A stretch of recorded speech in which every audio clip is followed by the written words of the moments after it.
My timeline, by the way, on Twitter and on Instagram, completely lit up by people. If you want to do ratio, negative to me, positive to people defending Brock Purdy, mostly when you click on their links. San Francisco 49er fans or people who cover the San Francisco 49ers who tell me that I'm an idiot, tell me that I'm wrong. But usually it's actually not. What people do now is they shoot the messenger, and they do so by, like, you name it. I've had you're a terrible radio host. Your show sucks. You're a basketball guy. What else? Yeah, those are probably the dumbest ones, right? One, my show may stink. This show may be terrible. It might be. But somehow I've been able to collect checks doing it for the last 21 years. So I'll put it up against anybody's. In terms of being a basketball guy, I love that one. That's one of my favorites, right? If you're a former football player, you're a football analyst, I'm not going to pretend to know as much as you. Outside of that, I know more than you. Maybe not as a guy. There's people that cover the Niners, but if you cover the Niners, like, you're too close to the forest to see the trees. But I do think it's interesting that this is a lot like the Florida State discussion. Florida State belongs in. Okay, do you think with their current roster, they're better than Alabama?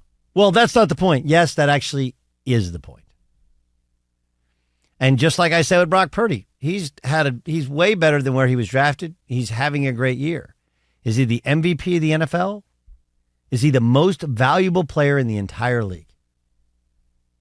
And I just sit there and go, no. I mean, he's playing with an all-star roster. And what we're seeing from him is a lot like what we saw from Jalen Hurts last year. Jalen Hurts was an MVP candidate last year, got hurt late in the year, and so he didn't win the MVP. But we're watching Jalen Hurts last year, and people are like, oh, my God, everybody was wrong. I said I was wrong.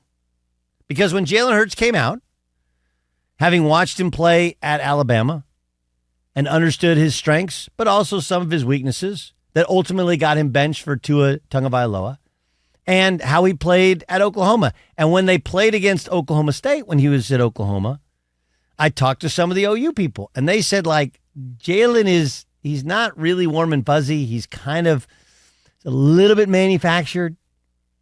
He's a little bit about Jalen, but man, he's very buttoned up. He doesn't have like true flaws as a person. As a player, not a great, accurate thrower of the football when you go through the progressions. That's not what he does. So what they designed Oklahoma was, hey, if you didn't like your first read, just run it. And they designed a lot of different quarterback runs for him, which, by the way, is what they did last year for him. They've done it some this year with Shane Steichen. I bring it up because he's not playing well. It may be his knee. It may be a lot of things.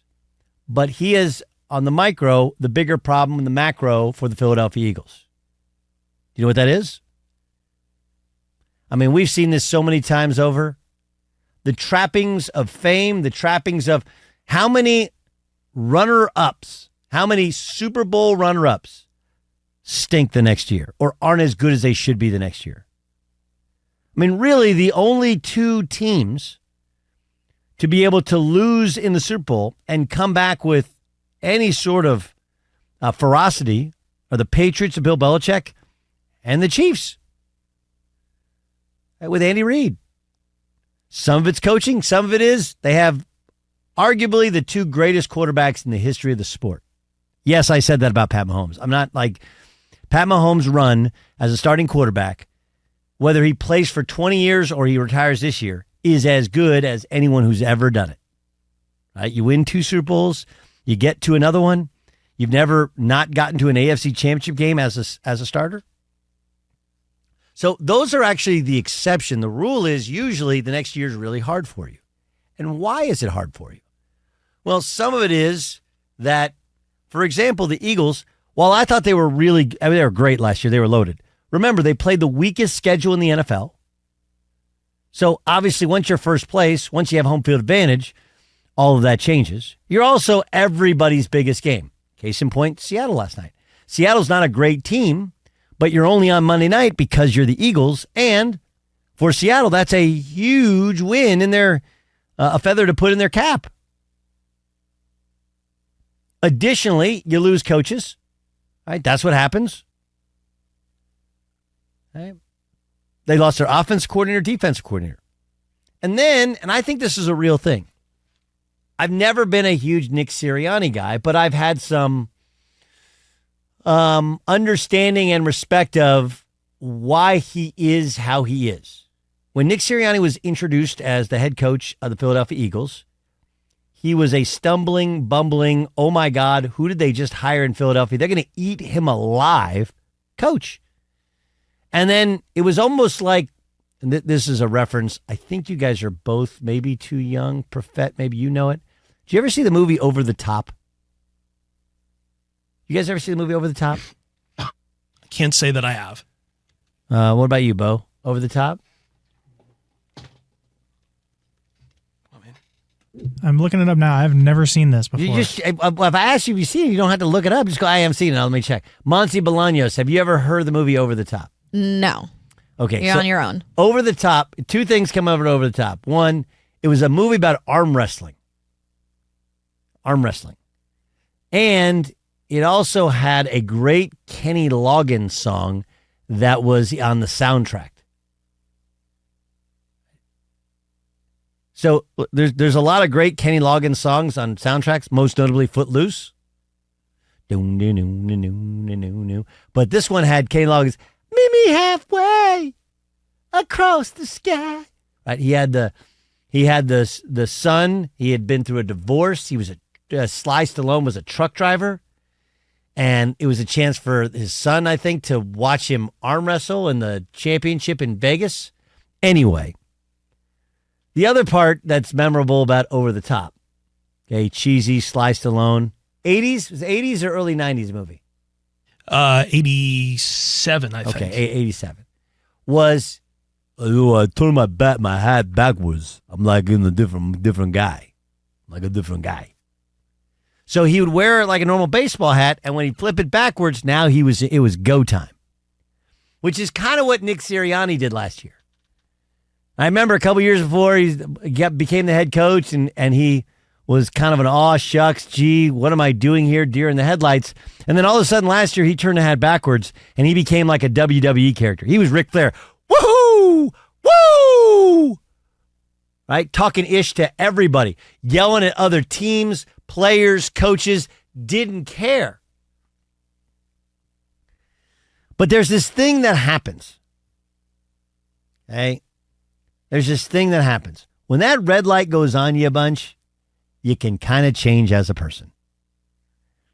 And he's become a caricature of the coach he must have been previously to get the job. So they lose their offensive coordinator, Shane Steichen, who was awesome. They lose their defensive coordinator. They lost a couple of players. They are old on that defensive side of the football. They've never been great in the back end.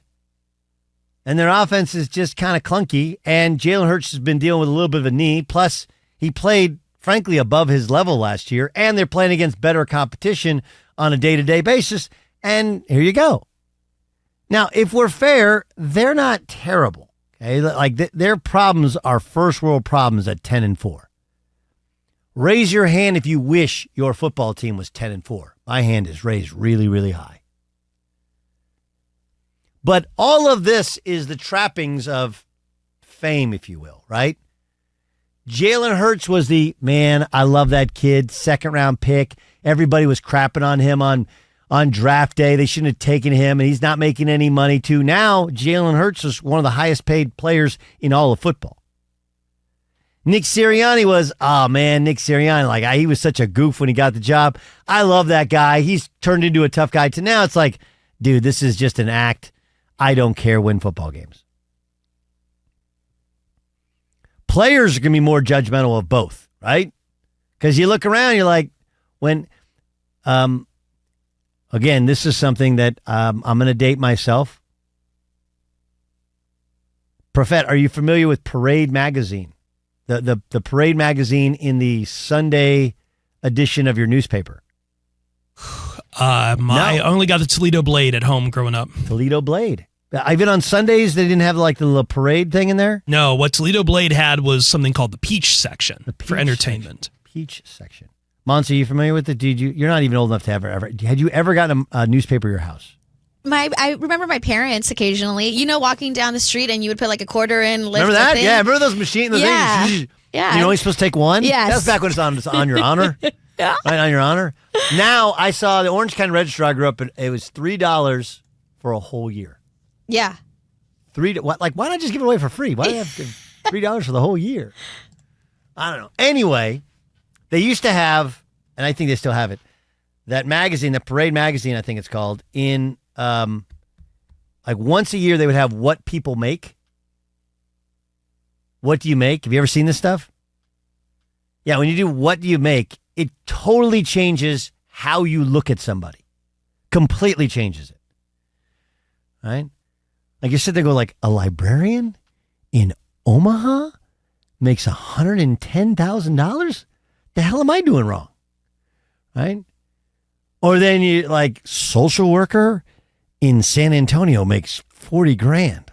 I saw that with a dumb. Buc-ee's in like rural Texas, which is like a gas station plus grocery store. Right. And so what happens is, and I used to do this every year. I had a buddy, Dave Revson. He works for the Big Ten Network now. We used to, every year when that would come out, it was right around March, we would be doing games on the road and we'd have it and we'd play, what do you think so-and-so makes? And then you'd take a guess. It was a super fun game. But the point is that when people know you make more money, a lot more money, like what Jalen Hurts is making, we hold you to a completely different standard. He hasn't changed as a person. He's probably a little bit better as a player because he has more, he's seen more defenses. He's made more plays. He's made more mistakes and had more successes. Now, he's not fully healthy, so we give him a little, and they're playing against better competition, and he doesn't have his play caller who's as good, but him personally, he's probably better, but not playing as well. Because competition, injury, different play caller, team's not as good. But he's being judged differently because he's making a whole hell of a lot more money. So in the what's wrong with the Eagles, the answer is everything. Is it fixable? It's much more likely to not be fixed this year. Right? Because what happens is, when you play in a Super Bowl, oftentimes you get treated, especially when you're a surprise team like the Eagles were last year, the surprise that level of dominance last year, you get treated like you're royalty, like you won the game, but you didn't win the game. And then everyone in Howie Roseman, everybody in the front office is like, look, we were this close to winning. We don't need to change much of anything. We just need to get a little bit better.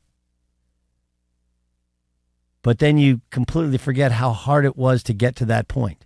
How fortunate you had to be, how healthy you had to be, how the schedule had to be just right. Again, not saying they stink, but they've lost 3 in a row. Right? And they probably should have lost to the Bills and nearly lost to the Chiefs. And part of it is their schedule was more difficult. Now, the good thing is they have the Giants twice and the Cardinals. That's the rest of their season. So they could sleepwalk to 12-6. 12-6 or 12-5. They could sleepwalk to 12-5. They'll probably end up being 13-4, and they'll be fine. Fine.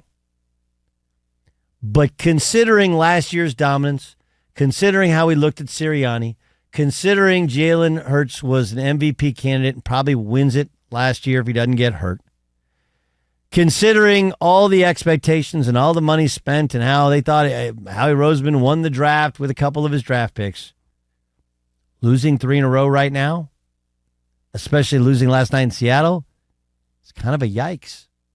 But it should have been foreseen because trappings of fame. Trappings of fame.